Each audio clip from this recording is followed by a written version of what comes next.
So now what we are going to look at is the code to do this postfix expression evaluation. So I'm not showing the stack class here. We are assuming we are having a stack, and we'll be using an integer based stack because we'll be working with integer based expression. So we'll use an integer based stack. So this is kind of like the code in the main function where we input the expression and use the stack to evaluate this expression. Alright, so the entire code is of course in this 3.6, you can look at it. So the stack, I think I can load it here since online. Let me load it here.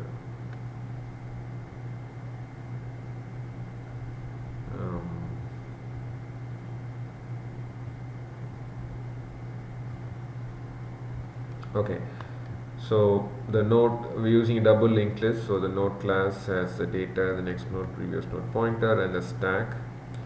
We saw the code for all these things earlier. So we work with integer data to push and pop the stack. So that's what we're going to have. Alright, so this is the main function, the code.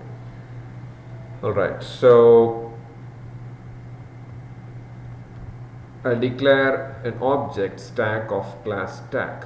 So this capital S is a class name, so that's stack class, and this is the object of that class. So you could declare any name you want for the object.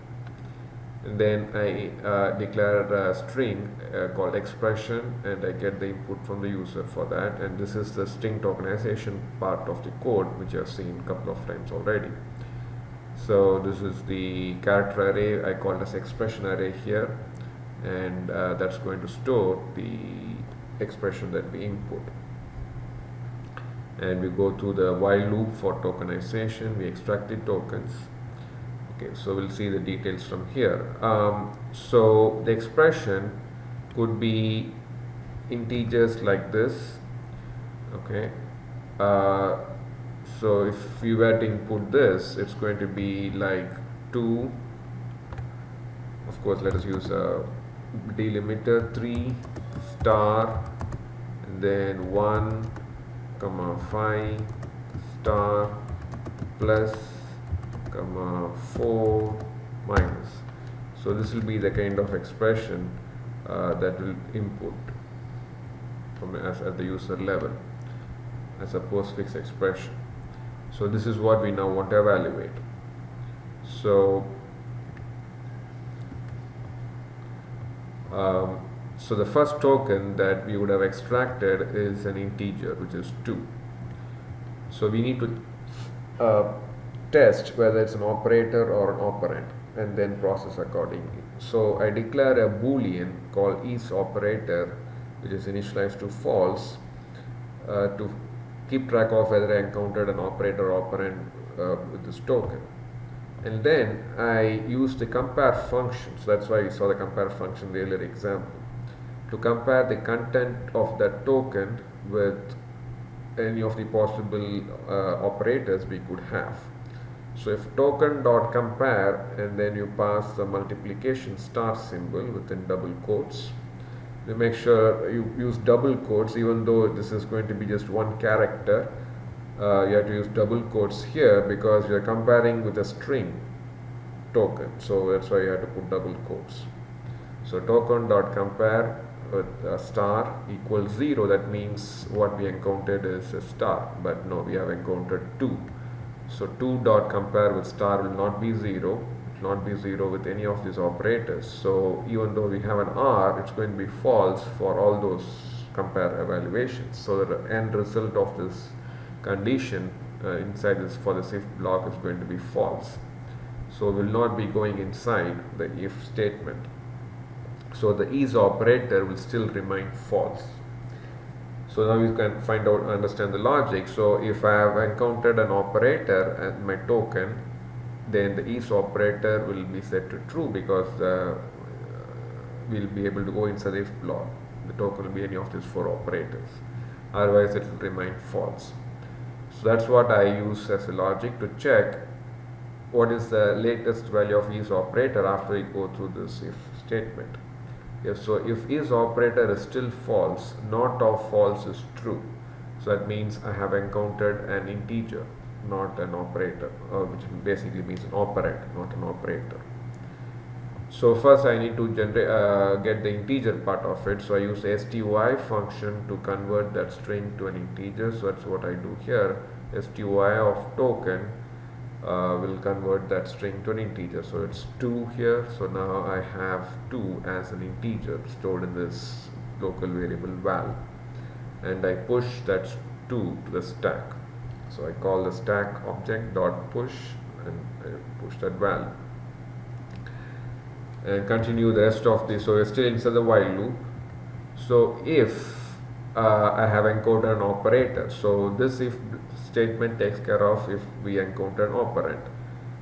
So if it's an operator, so if is operator is false, we'll not be doing anything here. We'll be just going to the cptr equals strtok null to move really to the next token and process it, and then go to the beginning of the while loop.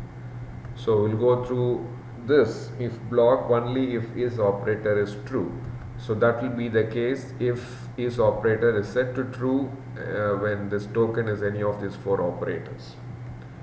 Okay, so if we are now dealing with an operator, that means we have to pop the stack twice. So as I said, the first pop, so I call stack.pop.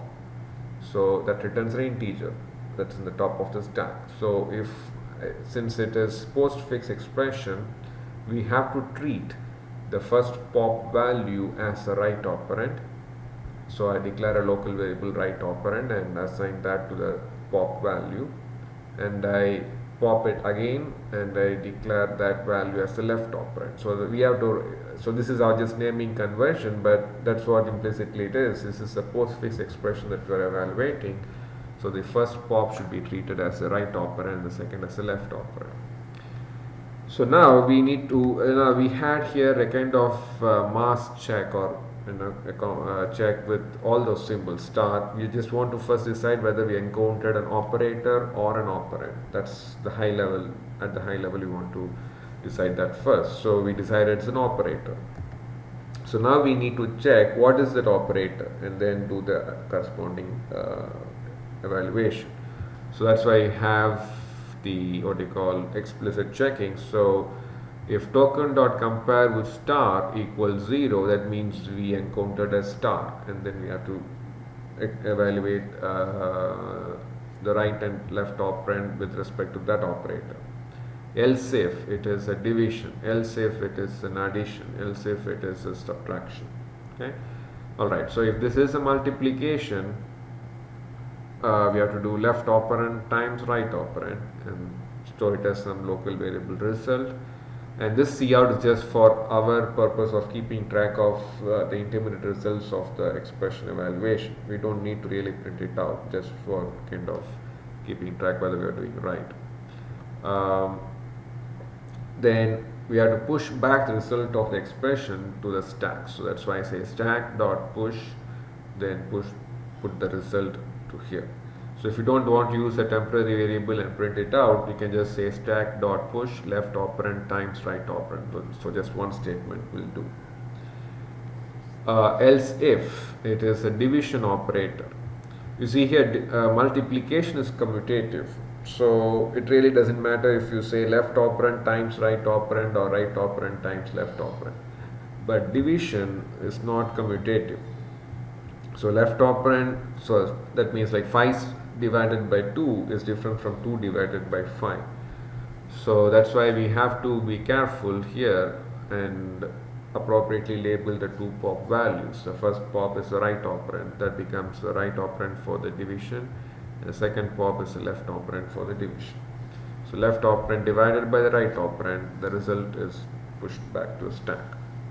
Then plus, like star is commutative, so we can do either way, left operand plus right operand, and then push it back to a stack. Then minus, like division, is not commutative, subtraction is not commutative, so you have to be careful. So that's why I again emphasize that.